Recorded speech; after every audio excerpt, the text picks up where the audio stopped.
a tutti e a tutte. Avverto che la pubblicità dei lavori. روز همگی بخیر. ما امروز این کمیسیون را آغاز می‌کنیم و توسط وب تیوی پارلمان ایتالیا پخش خواهد شد. از راه دور هم میشه آنلاین وصل شد به این کمیسیون با توجه به قوانینی که وجود داره.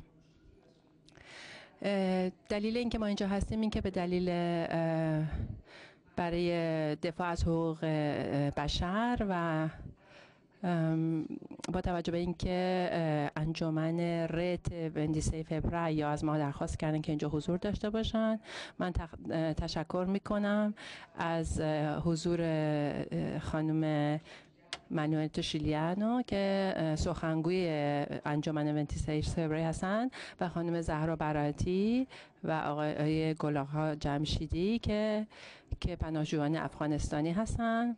من یادآوری میکنم که انجمن 26 فوریه بعد از غرق شدن پناهجویانی در سکات دیکوترو تشکیل شده برای اینکه بهشون هم کمک کنه و به خانواده های افرادی که غرق شدن.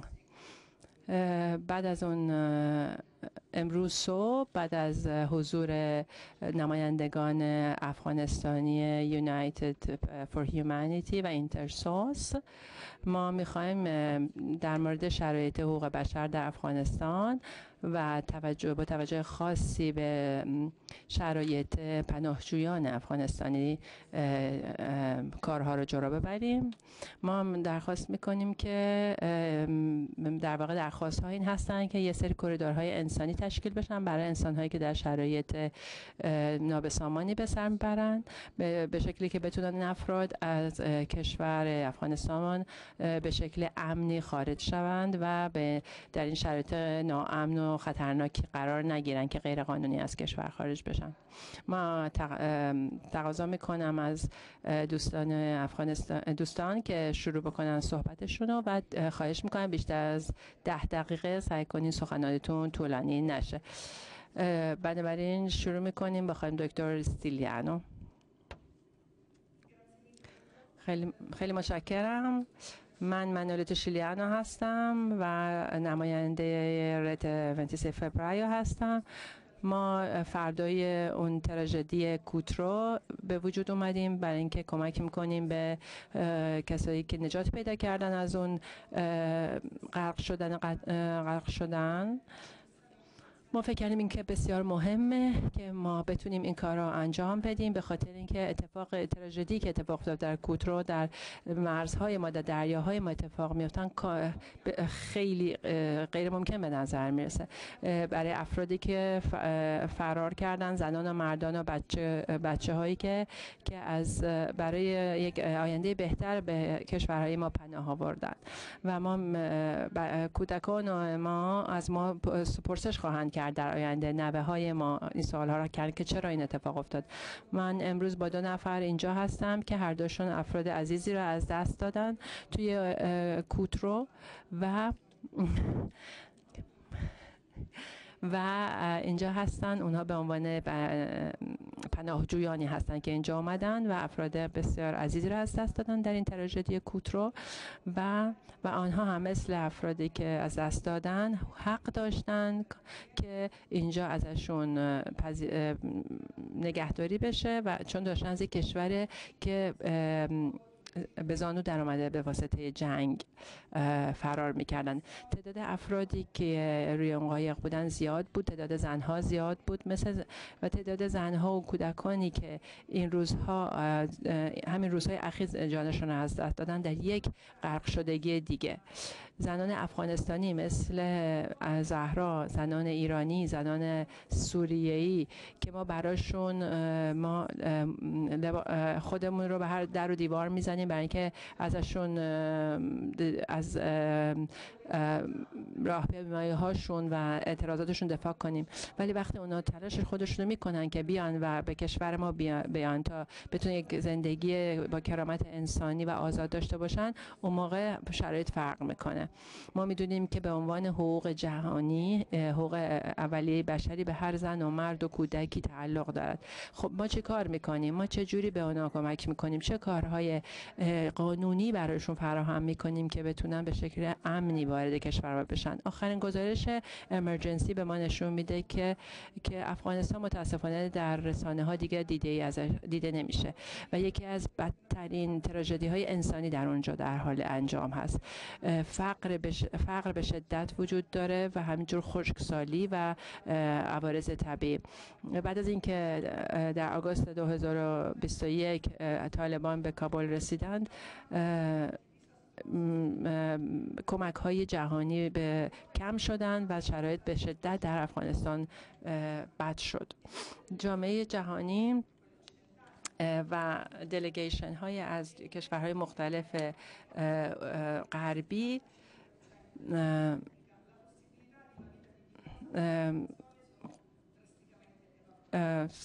کمک هایی که باید میکردن برای اینکه شرایط انسانی فراهم بشه در کشور افغانستان برای زندگی کردن انجام ندادن. بنابراین ما میخواهیم امروز اینجا که کریدورهای انسانی به شکل بگیرن و همینجور اینکه افرادی که در الان اونجا هستن، افغانستانی هایی که اینجا هستن و در کمپ ها هستن و یا در پاکستان، ایران و ترکیه هستن، بتونن به شرایط امن و قانونی وارد کشور بشن، مثل همه کشورهایی که درشون جنگ در جریان هست. در سازمان ملل گزارش میدادی که بیشتر از 2000 پناهجو وجود دارن که احتیاج به جابجایی شدن دارن، ولی این در 12 سال اخیر این اعداد و ارقام هستن. ما که ایتالیا کاملا غایب بوده در کمک کردن به افغانستانیان. ما 1111 پناهجو افغانستانی رو تونستیم وارد ایتالیا بکنیم، یعنی 0.1% کلشون تقریبا.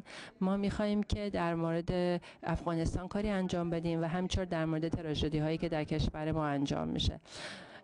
در این کشور مرتب گفته میشه که اونها رو در خانه خودشون کمک کنین. این جمله برای ما یک توهین آمیزه. ما میدونیم که مشکلات در کشورهای مثل فلسطین، افغانستان یک روز و 2 روزه که مشکلاتشون حل نمیشه. ما باید تعهد داریم که بهشون هر روز کمک کنیم.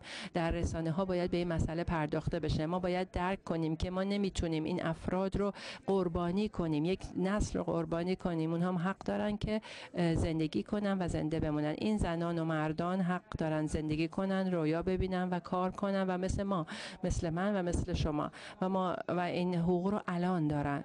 پس بهشون کمک کنیم در کشور خودشون، در شهر خودشون، ولی بهشون کمک کنیم وقتی که جونشون در خطر هست بتونن فرار کنن و وقتی میان اینجا حقشون هست که بتونن اینجا پذیرفته بشن.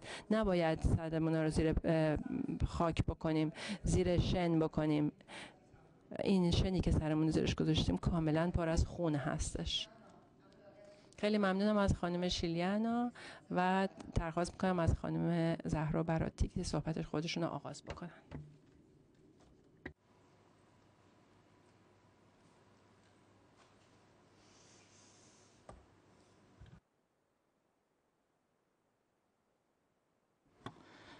سلام. اول از همه تشکر میکنم از شما و از انجمن صابر که باعث هماهنگی این برنامه شدید و من را دعوت کردید. من زهرا براتی هستم، اهل کشور افغانستان. میخواهم حرفم را اینگونه شروع کنم: ای کاش اتحادیه اروپا راههای قانونی را برای پناهنده های افغانستان ایجاد میکردند تا میتوانستند از راه قانونی و بدون خطر جانی به اروپا بیایند، چون شرایط زندگی در افغانستان و کسانی که در کشورهای دوم مثل ایران یا ترکیه یا پاکستان زندگی میکنند اصلا مناسب نیست. من میخواهم اشاره کنم به کشتی که در 26 فوریه 2023 در ساحل ایتالیا واقع در کروتونه غرق شد. برادر من هم داخل آن کشتی بود و متاسفانه غرق شد و جان خود را از دست داد. برادرم به همراه خانواده هم در ایران زندگی میکرد و به دلیل شرایط بدی که در ایران برای مهاجرین افغانستانی هست و تعصبات زیادی که وجود دارد، آنها از کوچکترین حقی برخوردار نیستند. با اینکه برادرم در ایران متولد شده بود، اما برای درس خواندن و کار کردن و هر کار دیگری بسیار به مشکل برمیخورد. برای همین برادرم تصمیم گرفت که قاچاقی به اروپا بیاید و در فرصتی مناسب سایر اعضای خانواده‌ام را هم بتوانند به خودش در اروپا ملحق کند. اما افسوس که این آرزو انجام نشد. من به عنوان کسی که برادرم را در این حادثه تلخ از دست دادم به شما میگویم که بعد از مرگ برادرم زندگی من و خانواده‌ام بسیار در وضعیت بدی قرار دارد و از نظر روحی و روانی در وضعیت بدی قرار داریم و هنوز نتوانستیم با مرگ او کنار بیاییم. او برای ما خیلی با ارزش و عزیز بود. برادرم سرپرست خانواده و نانآور خانواده بود که بعد از مرگ او پدر و مادر و خواهرانم که در ایران زندگی می‌کنند بسیار در شرایط سخت زندگی می‌کنند. و مسئله دیگر این که تقریباً 2 هفته بعد از غرق شدن کشتی ما با نخست وزیر ایتالیا ملاقاتی داشتیم. در این ملاقات ایشان به ما وعده دادند که خانواده‌های قربانیان این حادثه را از افغانستان و همینطور از کشورهای دوم مثل ایران، ترکیه و پاکستان به ایتالیا انتقال دهد و از ما لیست خانواده‌ها را هم گرفتند. اما متاسفانه با اینکه 1 سال و 5 ماه از آن وعده می‌گذرد هیچ خبری نشده و هنوز هیچ اقدامی نشده. من از پارلمان و دولت ایتالیا و همچنین از نخست وزیر ایتالیا خواهش می‌کنم که به وعده که داده بودند عمل کنند و خانواده‌های قربانیان را هر چه زودتر به ایتالیا انتقال دهند. و در آخر خانواده من که هم اکنون در ایران زندگی می‌کنند در شرایط بسیار بدی قرار دارند و واقعا نیاز دارند از ایران خارج شوند. خواهش می‌کنم هر کسی که می‌تواند در این زمینه همکاری کند و به آنها کمک کند. تشکر از توجه شما.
Grazie di questa testimonianza che capisco essere estremamente dolorosa. Grazie per averla voluta condividere con noi. Adesso passerei la parola a Gulam. الان از آقای گل آقا جمشیدی تقاضا میکنم بعد از این رئیس و اعضای محترم کمیسیون حقوق بشر و روابط بین الملل پارلمان کشور دوست ایتالیا، ضمن عرض سلام و قدردانی از شما خوبان که ما را به حضور پذیرفته اید.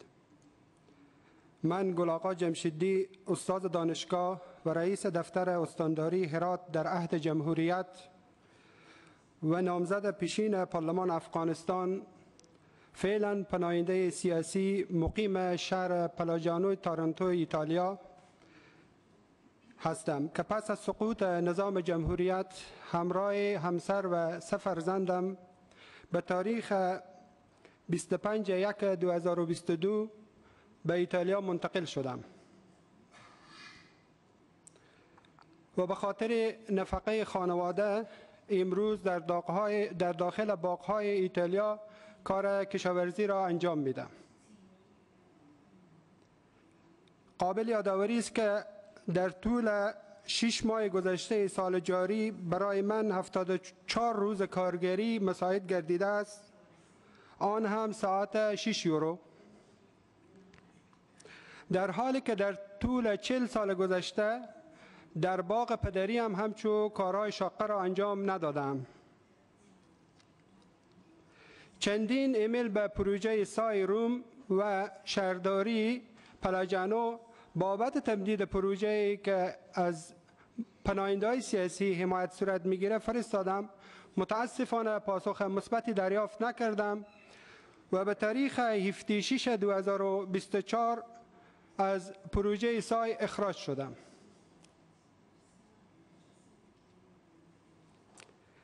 این برخورد با یک پناهنده سیاسی افغان در حال انجام می شود که وضعیت اجتماعی، فرهنگی، سیاسی و اقتصادی افغانستان بسیار آشفته و نابسامان است. مردم افغانستان تحت فشارهای مختلف و گوناگون قرار دارند. حقوق بشر آشکارا در دید جهانیان زیر پا می گردد. زنان کشورم از پایین‌ترین حق خیش محرومند و حق رفتن به مدرسه و دانشگاه را ندارند و بیش از 1000 روز است که از رفتن به مدرسه و دانشگاه محروم شدند. باید تذکر دهم که مدت زمان پروژه سای از پناهندگان افغانستان بسیار کوتاه و زودگذر است. این برخورد با یک زودگذر است. این پروژه برای مردم اوکراین دراز مدت و تا پایان جنگ آن کشور طراحی شده است. این در حالی است که نقض حقوق بشر و تهدیدات امنیتی در افغانستان به مراتب از اوکراین بیشتر است و این برخورد دوگانه با قضیه پناهندگی در تعارض است و در تعارض و تناقض آشکار با روح و متن و محتویات کنوانسیون‌های ذی‌ربط به تنظیم امور پناهندگی و احقاق حقوق پناهندگان است. قابل یادآوری است که دولت ایتالیا همکاران ملکی و نظامی خود را در کشورهای ایران و پاکستان به فراموشی سپرده است و بیش از 2 سال و نیم است که ایمیل انتقال را دریافت نمودند و متاسفانه در حالت بی سرنوشتی به سر میبرند و با مشکلات متعدد دوچارند و روند بروکراسی زده انتقال نیازمند بازنگری جدی است تا از طولانی شدن مراحل بررسی و آمادگی کاسته شود و زمینه انتقال سریعتر تسهیل گردد.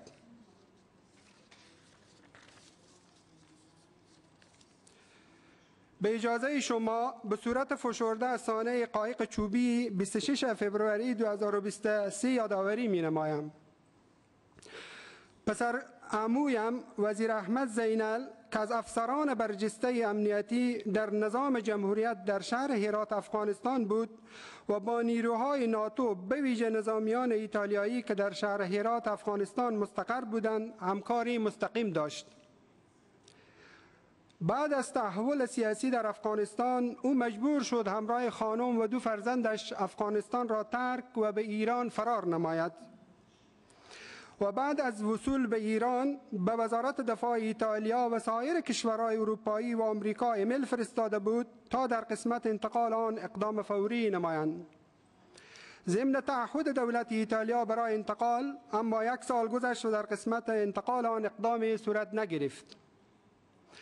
به دلیل مشکلات عدیده‌ای که شما خوب می‌دانید در داخل ایران داشت، ایران را ترک و به ترکیه رفت و در ترکیه نیز دوچار چالش‌هایی شد از جمله نداشتن مدارک اقامتی، بیماری و بیکاری.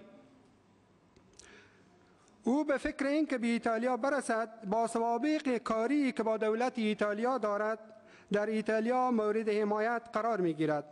او مصمم شد همراه همسر و 2 فرزندش از طریق قایق چوبی وارد آبهای ایتالیا گردد.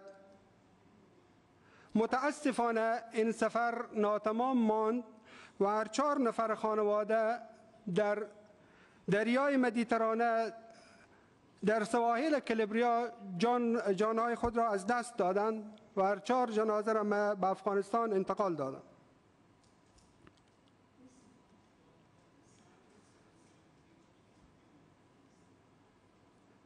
در نشستی که ما همراه 28 نفر از خانواده‌های قربانیان با صدراعظم ایتالیا داشتیم، جناب صدراعظم برای ما وعده سپردند که خانواده‌های قربانیان را از ایران و سایر کشورها به ایتالیا منتقل می‌نمایند. متاسفانه تا امروز که من در حضور شما خوبان صحبت می‌نمایم به این وعده خود عمل ننموده. در قسمت عملی شدن این تعهد نیز به همکاری انسان دوستانه و بشر دوستانه نمایندگان پارلمان ایتالیا را داریم. اجازه بدهید امروز از همین جا از وکلای با عزت مردم ایتالیا با تمام وجودم تقاضا کنم که تا ایجاد دولت قانونی دموکرات و مبتنی بر اراده مردم و متعهد به اجرای عدالت و قانون و مؤمن به ارزش‌های حقوق بشری، آزادی و دموکراسی واقعی مردم افغانستان را تنها نگذارند. من ضمن ابراز سپاس و امتنان مجدد از نمایندگان واقعی مردم ایتالیا در پارلمان می‌خواهم در راستای مدیریت درست پروژه انتقال، بهبود وضعیت پناهندگان افغان در داخل ایتالیا و انتقال خانواده‌های قربانیان به ایتالیا نظارت بیشتری داشته باشید و در تحقق مطالبی که به صورت فشرده تذکر دادم به همدستی و همصدایی شما خوبان ضرورت مبرم داریم. تشکر.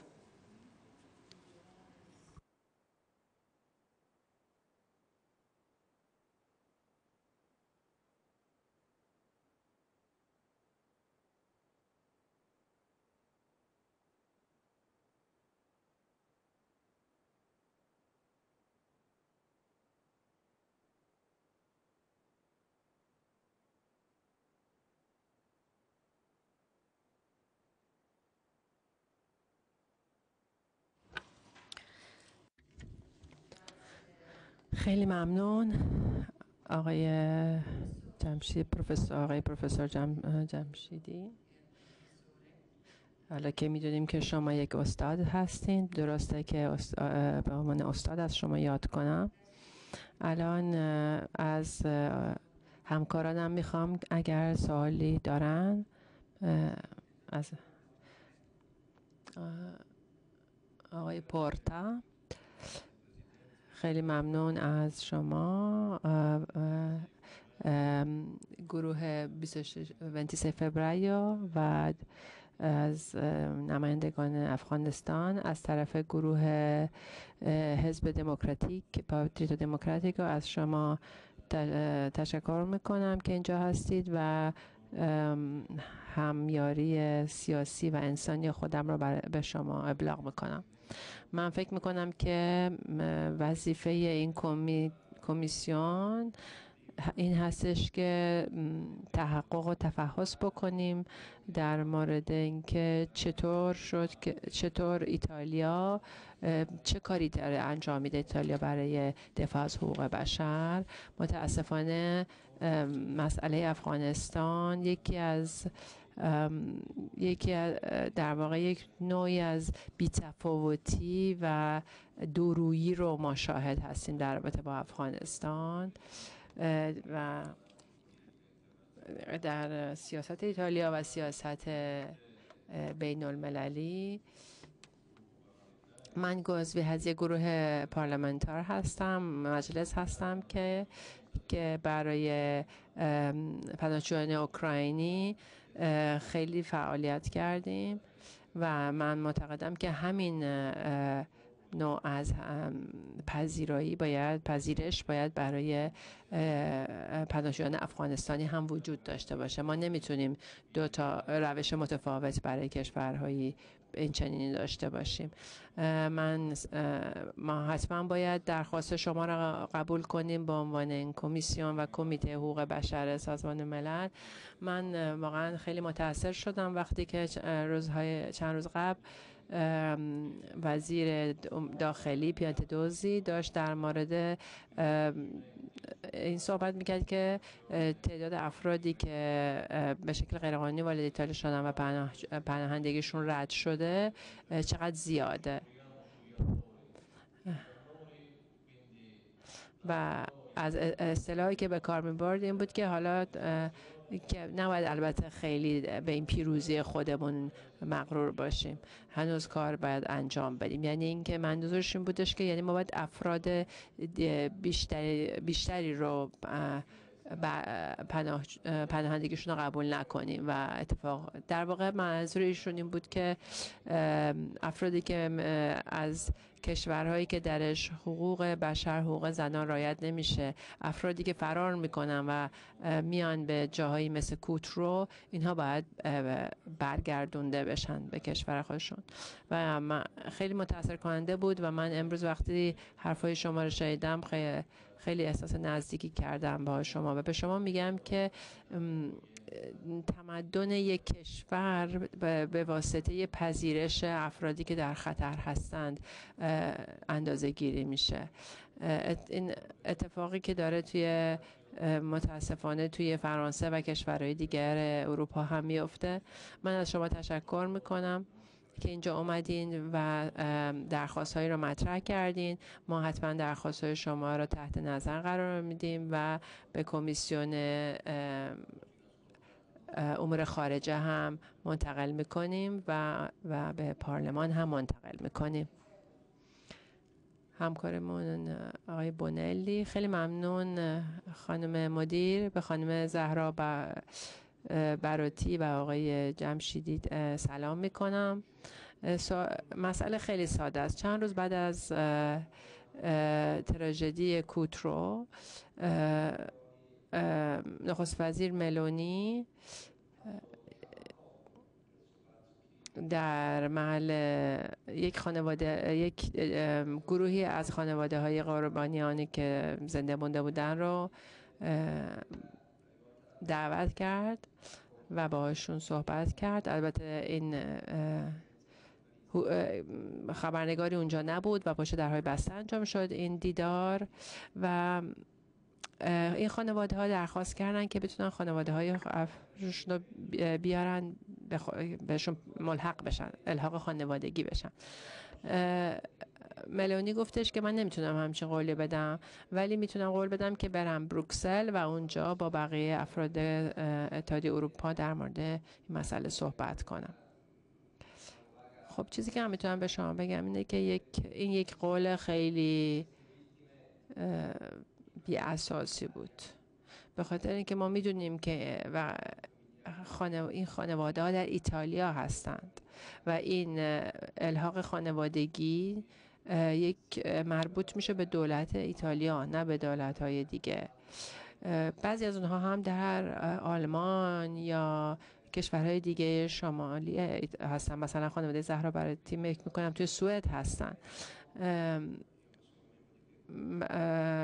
خب اون شرایط فرق میکنه. من عضو این کمیسیون حقوق بشر نیستم، ولی فکر میکنم کمیسیون حقوق بشر باید در مورد این مسئله خانواده هایی که قربانیان کوترو که باید به هم ملحق بشن حتما کاری انجام بدن به واسطه دولت ایتالیا.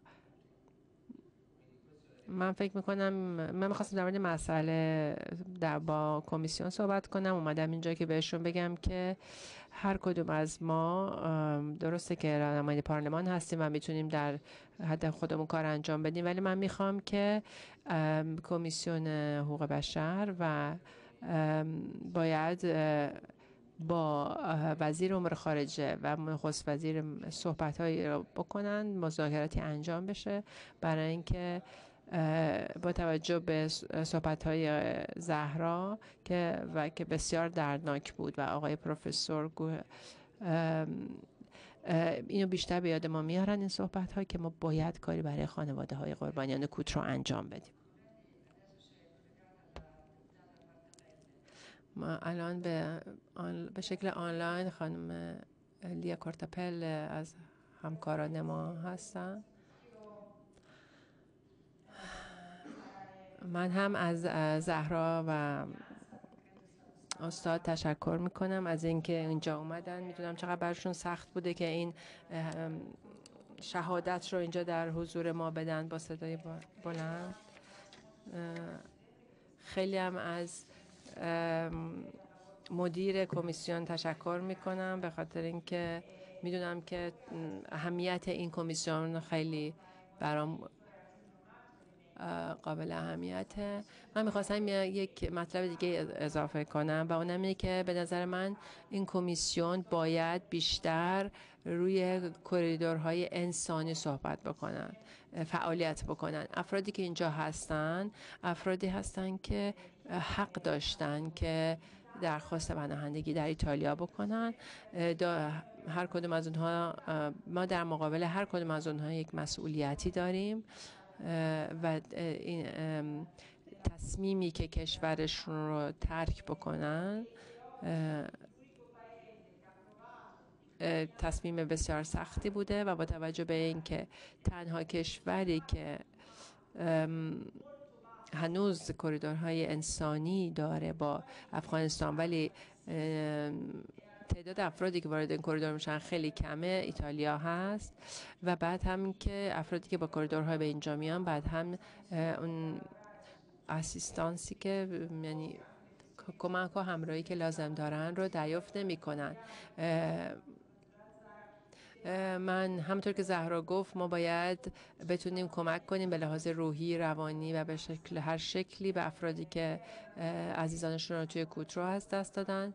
در این دوره دولت این مسائل اصلا بهشون پرداخته نشده و ما وظیفه داریم که این مسائل رو وارد پارلمان کنیم، همه با هم متحد بشیم، سعی کنیم همه جریان‌های سیاسی رو با خودمون متحد کنیم و در این راستا حرکت کنیم.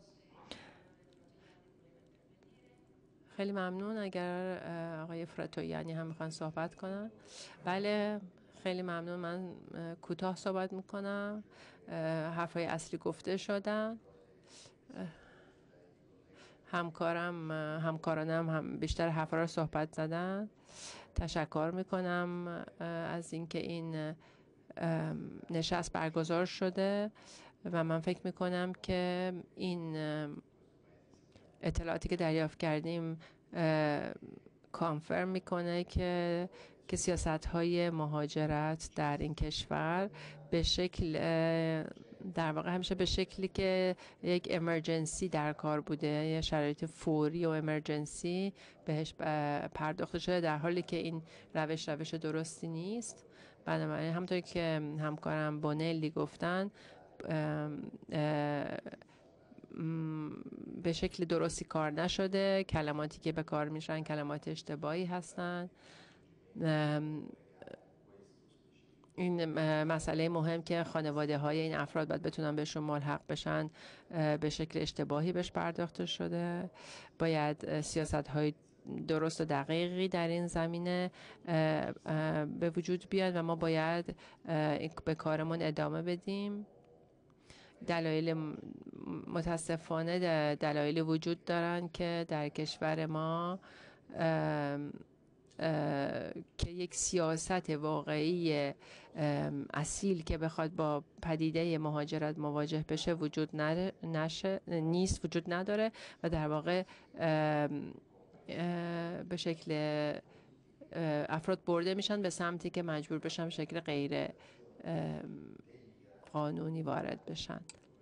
بنابراین لازمه که ما باید کاملا روش‌های مهاجرپذیری رو تغییر بدیم برای اینکه بتونیم. خیلی ممنون. من هم می‌خواستم چیز اضافه کنم. قبل از هر چیز می‌خواستم همدلی و حمایت خودم و این کمیسیون رو به شما خانم زهرا و آقای گلاغا اعلام کنم و همه افرادی که عزیزانشون از دست دادن و کسایی که در یک ساحلی نزدیک اونجا چند وقت پیش همین اتفاق برشون افتاده.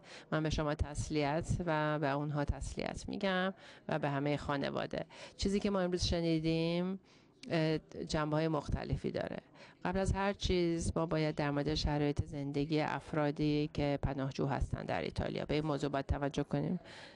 پروفسور جمشیدی برای ما توضیح دادن که مجبورن که کارهایی رو باید انجام بدن که بسیار سخت هستند و برای اینکه فقط بتونن زندگی کنن. ما در مورد یک استاد دانشگاه صحبت میکنیم که یک سری شغل‌های داشتن که خیلی با اهمیت تر بودن. یک مسئله دیگه که وجود داره، همه اون قول‌هایی هست که داده شده و انجام نشده. پسرعموی پروفسور جمشیدی حق داشته که به شکل قانونی وارد ایتالیا بشه، برای اینکه به پسرعمویشون گفته شده که شما ما تو رو برمیداریم و میبریم ایتالیا، بهت ویزا میدیم چون تو با ما هستی، چون با ما همکاری کردی. خب این اتفاق نیفتاده. اگر این اتفاق میافتاد نه ایشون نه خانواده‌اش مجبور میشدن به این شکل وارد کشور بشن و توی اون اتفاق تراژیک غرق بشن. پس ما قول‌هایی دادیم که عمل نکردیم. سومی اینه که نخست وزیر ماست که میگه که نخست وزیر ایتالیا که میگه که خانواده های افرادی که جونشون از دست دادن میتونن توی کوترو میتونن بیان اینجا. البته پشت درهای بسته اینا میگه، ولی این کار رو انجام نمیده، به قولش رو انجام نمیده. ما باید کاری بکنیم، ما باید یک درخواست بکنیم با تمام سازمان‌های غیر دولتی که باهاشون صحبت کردیم. همه با هم این درخواست رو میکنن که ما باید به افرادی که از افغانستان فرار باید بکنن کمک کنیم. ما نمیتونیم همه افغانستانی هایی که در افغانستان هستند رو تنبیه بکنیم و اجازه ندیم که زندگی کنم. ما باید در ماه‌های آینده به این موضوع بپردازیم، روی مسئله کار کنیم، باید همه با هم فعالیت کنیم. من فکر میکنم که ما نمیتونیم پیام را نفهمیم. یک فریاد هشدار هست. ما میخوایم در صحن پارلمان در مورد این مسئله صحبت کنیم و در مورد این قولهای داده شده و عمل نشده میخوام با پارلمان ایتالیا صحبت خواهیم کرد. بله خیلی ممنون. من میخواستم دوباره تکرار بکنم درخواست هامون دقیقمون همونطور که شما گفتین. 0.1% کریدورهای انسانی نسبت به تعداد کل کریدورهایی که نیاز داره افغانستان واقعا یک عدد خیلی کمیه. همطور که آقای پورتا گفتن ما برای کشورهای دیگه مثل اوکراین اینطور رفتار نکردیم. مردم افغانستان هم دارن رنج میبرن مثل مردم اوکراین. یک دولتی در افغانستان وجود داره که از همه داره حقوق اولیه‌شون رو سلب میکنه، به خصوص از زنان. من میخوام در مورد زنانی صحبت کنم، یادآوری کنم که خیلی زنان زیادی توی اون تراژدی کوترو کشته شدن. همطور که آقای جمشیدی گفتن در مورد پسرموشون گفتن، ولی تورپکای میدونیم که یک خبرنگار بود که یک زن خبرنگار بود که با سازمان ملل همکاری کرده بود و تلاش کرده بود از طریق قانونی وارد اروپا بشه، چون که بهش تهدید به مرگ شده بود توسط طالبان، ولی هیچ راهی پیدا نکرد، مجبور شد سوار قایق بشه و اونجا. پس بنابراین کریدورهای انسانی بسیار درست هستند و همطور که و باید در دیدار با خانم ملانی وزیر امور خارجه هم حضور داشته و اونها قول‌هایی دادن به افرادی مثل خانم زهرا و آقای جمشیدی. حتی ازشون خواستن که یک لیستی از افرادی از خانواده هاشون بدن تا بتونن توسط کریدورهای انسانی بیان و اونها سریع این لیست رو فراهم کردن و نه تنها هیچ گونه خبری دریافت نکردن بعد از اینکه لیست رو فرستادن. خیلی ممنون.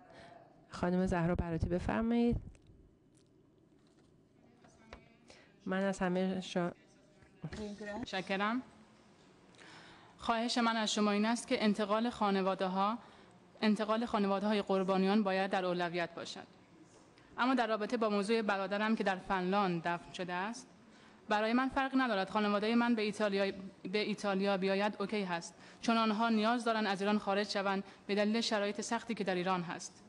من فقط می‌خواهم خانواده‌ام از آن شرایط دردناک سیاسی در ایران و همینطور شرایط روحی روانی که بعد از مرگ برادرم اتفاق افتاد خارج شوند. من واقعا نمی‌دانم چگونه شرایط آنها را برایتان توضیح دهم. فقط همینقدر میگویم که آنها به کمک شما برای خروج از ایران و انتقال به ایتالیا نیاز دارند. متشکرم.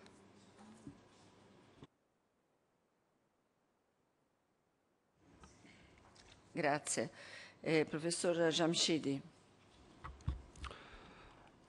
یک یادآوری میخوام داشته باشم بابتی که ما تنها از خانواده و پسر کاکا خو حرف نمیزنم. 87 نفر در این قایق جان خود از دست دادم افغان‌هایند. بحث ما بحث عمومیه. ما به صورت فشرده نامی از خانواده خود مستند تذکر دادیم. بحث عمومیه برای تمام کسایی که جان خود در داخل کشتی از دست دادم، به شمول ترپکی و مجموعی افرادی که در کشتی بودن و جانای خود از دست دادم. بحثی که جناب نماینده محترم مجلس فرمودم که خانم جورجیا مولونی وعده قطعی نداده، من شخصا در اونجا سخنرانی داشتم به نمایندگی از خانواده و من مستقیم با میز مقابل جورجیا مولونی شیشته بودم، سخنران جلسه ما بودم، افتتاح مجلس ما کردم. مطلق برای ما گفته شد اوراق نامهای خانواده رو بده که ما انتقال بدیم.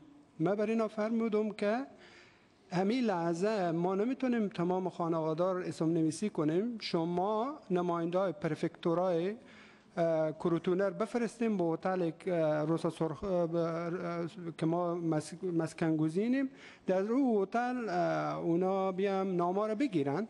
همون لحظه جناب صدر اعظم دستور دادم نماینده پرفکتورا که در جلسه بود، او فردا یا روز آمد لیست رو گرفت، لیست تمام خانواده و اعضای فامیل درجه یک کنار به شمول پدر، مادر، خواهر، برادر گرفت. متاسفانه از او روز 1 سال و 5 ماه میگذره و هیچ نوع اطلاعی دیگه برای ما داده نشد و من ایمیل رسمی دادم. ایمیل رسمی به دفتر صدر اعظم فرستادم.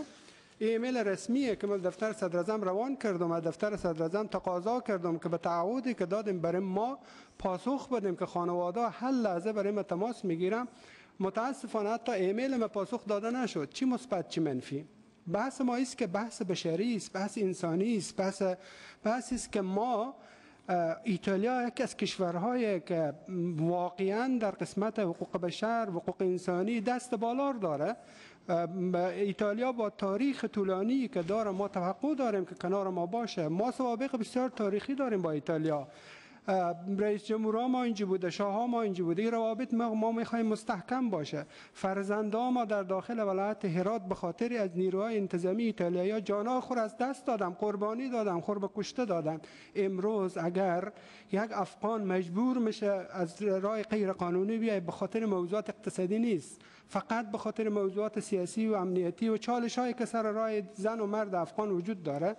امروز متاسفانه و همکاری که مردم افغانستان با ایتالیا در 20 سال گذشته داشتند اونا ندارند، او همکاری ندارند. من قبلا گفتم که من منیس یک استاد دانشگاه، منیس کسی که 20 سال در سیاست افغانستان کار کردم، منیس کسی که هزارها بار با نیروهای ناتو ایتالیایی در داخل هرات افغانستان فعالیت کردم، کار کردم. امروز من تنها گذاشته شدم. من امروز آوردم در داخل یک قریه کوچکی به نام پلاجانو که غیر از کار زراعتی دیگه چیزی وجود نداره. من مجبورم برم کار زراعتی کنم. من 3 صبح بیدار میشم، 4 صبح میرم از پلاجانو به باری، 2 ساعت فاصله داره، رفتم 2 ساعت برگشتم 4 ساعت، 7 ساعت هم کار میکنم. به 11 ساعت من 42 یورو میگیرم. 42 یورو شما بسنجید که به خانواده 5 نفری چقدر میشه. متاسفانه خانم‌های افغان هم که خانم‌های مسلمان هم کار نکردم، با عمر خود کار نکردم، امروز هم کار کردن نمیتونم. من تنها مبارزه میکنم که من بتونم طفلا خو روزی بدم. اگه ما به کشور دیگه هم درخواست میدیم مثل جرمنی یا آمریکا، میگه شما خب مورد حفاظت بین المللی برای 5 سال ایتالیا برای شما داده، تو حفاظت بین المللی داری، ما نمیتونیم به تو کار انجام بدیم. اگر ما به IOM میگیم، به سازمان ملل میگیم، به هر جا میگیم حفاظت بین المللی برای ما داده شده، اما حقوقی که به یک پناهنده سیاسی داده میشه داده نمیشه. من ایمیل دارم که من به پروژه سای روان کردم. من 12 تا چالش مشکل دارم. طفل خردسال من نیاز به عملیات گلو داره. من می نویسم، نوشته کردم به پروژه سای، متاسفانه میگه ما دیگه ظرفیت حمایت از سر نداریم. من به شارولی شهر ایمیل دادم، برای من مطلق نوشته کرده که ما خانم براتون نداریم، پروژه هم تمام شده، هر کاری میکنی بکو. حتی برای من در جلسه حضوری اخطار داد که تو رو به زور پلیس میکشیم. آیا من در ایتالیا زندگی کنم یا برگردم به افغانستان؟ مردشم بیتره. این چیزا رو باید درک کنیم. ما تقاضا داریم، ما خواهش داریم. مجموعی افغانایی که ایتالیا رو ترک میکنن و مجبور میشن برن به کشورهای دیگه اروپایی پناهنده‌شم، دلیل اصلی و همینه. در پروژه های کوچکی که در سطح محل میآید از پروژه سای تطبیق میکنه، فساد وجود داره، نشنالیستی وجود داره، برخورد بد وجود داره، کسی نیست. در طول 2 سال من هیچ فرد نیافتم از روم یا از تورنتو یا از شهر از امون شهرداری بیای یک نظارت بکنه، از ما پرسان بکنه حقوق شما چقدر برای شما پرداخت میشه، چقدر نمیشه، یک نظارت داشته باشه. من هیچ فرد ندیدم، مطمئنا هیچ افغانی همچنان ناظر ندیده که از حق خوبتان شکایت کنه و دریافت کنه. من شما نمایندای واقعی ملت، از شما کسایی که درایت داریم، درک داریم، دانش داریم، مشکلات رو میفهمیم، خواهش میکنم رسیدگی درست بشه. ما نمیگیم که ما در سطحی که به افغانستان زندگی میکردیم به ما موتر زری بدم، نیروی امنیتی بدم. ما حداقل اکسیژن نیاز داریم و یک کار ابرومند. ما نماییم بیکار باشیم. ما عمر خود کار کردیم، کار با اداره، با سیاست، با نظام. امروز نماییم کار سیاسی و نظامی کنیم، حداقل یک کار با عزتی باشه که ما بریم داخل یک دفتر جارو کنیم، حداقل بتونیم ما نفقه خانواده خود ما به دست بیاریم. من مجددا از شما تشکر میکنم، عذرخواهی میکنم که من صحبتم طولانی شد. امیدوارم که روز فرا برسه که ما به کشور خود برگردیم و ما میزبان شما خوبان باشیم. من این تعهد برای شما میدم و من یقین دارم افغانستان بی حالت نمیمونه. پس برمیگرده، ناتو هم برمیگرده، کشورهای اروپایی هم برمیگرده، ایتالیا هم پس به شهر ما برمیگرده، اما سالهای طول میکشه تا زمینه مساعد شه. من امیدوارم که در اون زمان ما بتونم از شما خوبا دعوت داشته باشم به شهر زیبای هرات و افغانستان، ما بتونم این زحمات شما رو جبران کنم. تشکر.